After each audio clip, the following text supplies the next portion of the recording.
So, just got out of a therapy session with Laura, and if you heard my stomach make Godzilla noises, no, you didn't.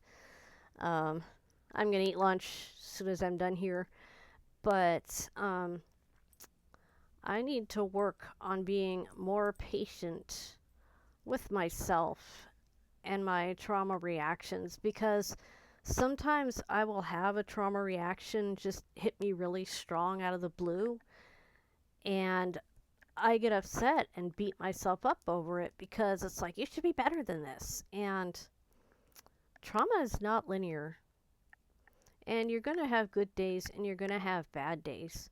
But you got to be patient with yourself and you got to be compassionate to yourself because you are not going to browbeat your trauma out of you.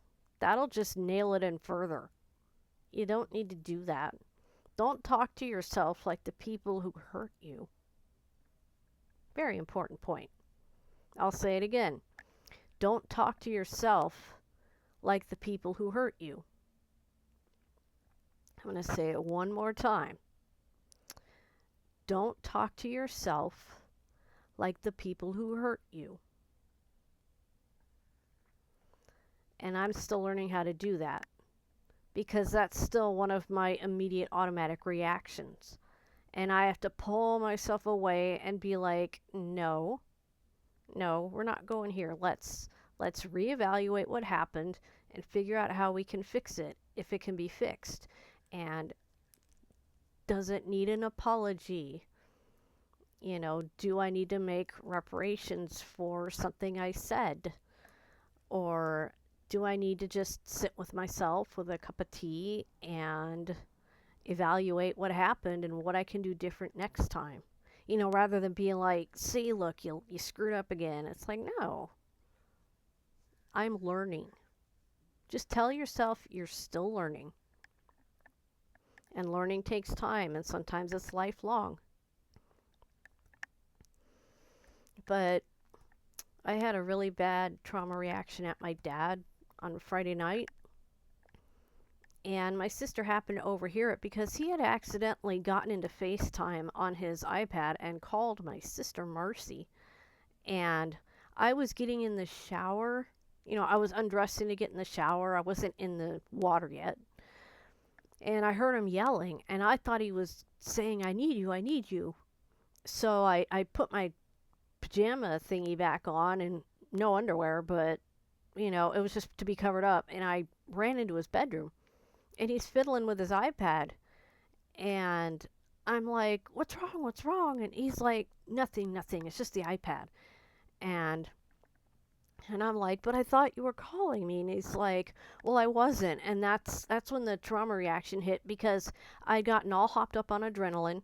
And my body was like, well, we got all this adrenaline. And my brain's like, and there's nothing to do with it. So let's get mad. And so I exploded in rage. And I'm like, what the fuck's wrong with you? Why are you yelling like this? I thought something was really wrong in here.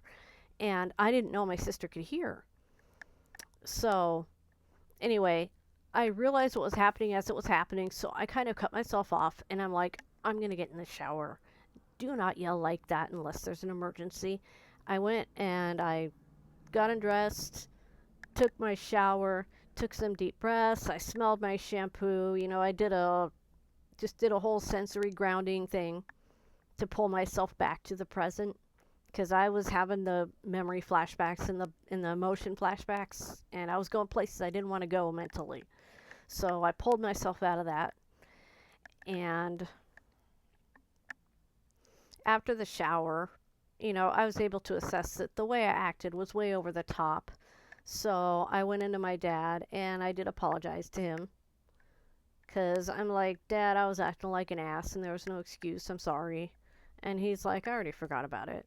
Like, he was in one of his more patient moods, I guess. So anyway, and then Saturday, when we were going grocery shopping, my sister came down on me about it. And I had to explain to her what had happened and what was going on and why that happened. And I told her I did apologize, but you were hearing me have a trauma reaction, and those are not choices. I'm not being a jerk on purpose. That's literally what happens is my brain gets hijacked by my amygdala, and when I'm all hopped up on adrenaline and I go running in and find out there's nothing for the adrenaline to do, it turns into rage and I explode.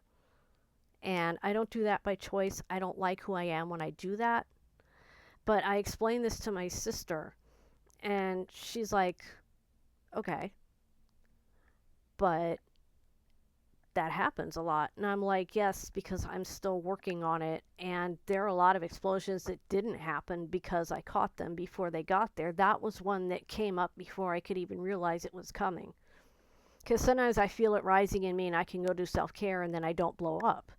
You know, it's kind of like mitigating a meltdown, but a trauma reaction and a meltdown are not the same thing. Someday I'll do a video explaining the difference. I mean, it can turn into a meltdown, but a meltdown cannot become a trauma reaction.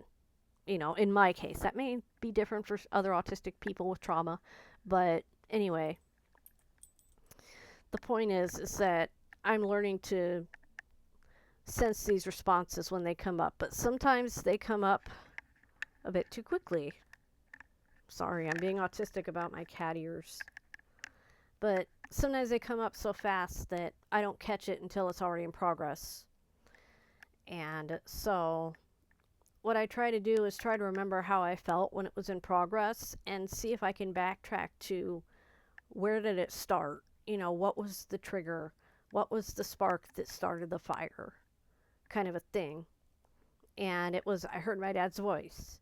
So his voice is a trigger, you know, his presence is a trigger, you know, because, you know, Marcy did not meet my dad until she was 11 years old because we have different dads but the same mom, so technically we're half sisters.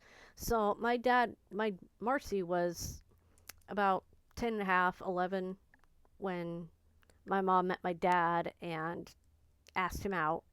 And their first date was at her birthday, you know. My mom asked if he wanted to join her. And then, of course, a little bit later, I came along. So, because my parents, they got married and had me later on. So, anyway, I digress.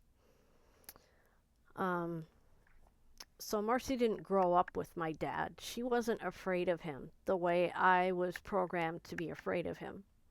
So she could be snotty at him and not have the kind of consequences that I would get. Because she had the whole, you're not actually my dad shtick she could pull on him, and she would. You know, when she was growing up. I was too young to remember. This is what she's told me. But she didn't take his shit. And she wasn't afraid of him. And she would do things that would kind of annoy him intentionally because she knew that he couldn't come down on her the way he would come down on me. He couldn't have the authority over her that he had over me. But she didn't understand fully the amount of trauma he had caused me growing up. And, you know, I didn't go into detail about it, but I have told her that there was emotional abuse, and I do have trauma related to that because of him. So he instigates a lot of trauma reactions in me. And if I'm yelling at him, it's not because I want to yell at him. It's because I'm having a trauma reaction. And honestly, the best thing you can do is pull me out and cool me down instead of chastising me and making me feel like I'm in trouble. Because my anxiety makes me believe I'm always in trouble and that everybody's mad at me and secretly hates me. Like, that's what my anxiety always tells me. Constantly. And I have to, like, be like, no, that's not true. But it's a constant battle with the anxiety, I'll tell you. But, you know, I have talked to Marcy about my anxiety, so when something comes up, she will state that, hey, I'm not mad at you, but this needs to be discussed, or something like that. And that was the discussion in the car, and that's what gave me the space to express to her the trauma stuff. So, you know, she knows I've got PTSD, but she hasn't seen the extent of it. But Friday night she heard a trauma reaction, like a real one. And that wasn't me just being mad because I'm mad something didn't work my way. Because Excuse me. I got a frog in my throat and it won't go away. Get out of my throat, Slippy Toad. Jeez. Fox, get this guy off me. Anyway, so going forward, we'll have to see what happens about, how my sister handles trauma reactions in the future, because I don't usually have them in her presence or where she can hear them. That was the first time she's ever really heard a genuine one. And she couldn't see me, so she had no way to know.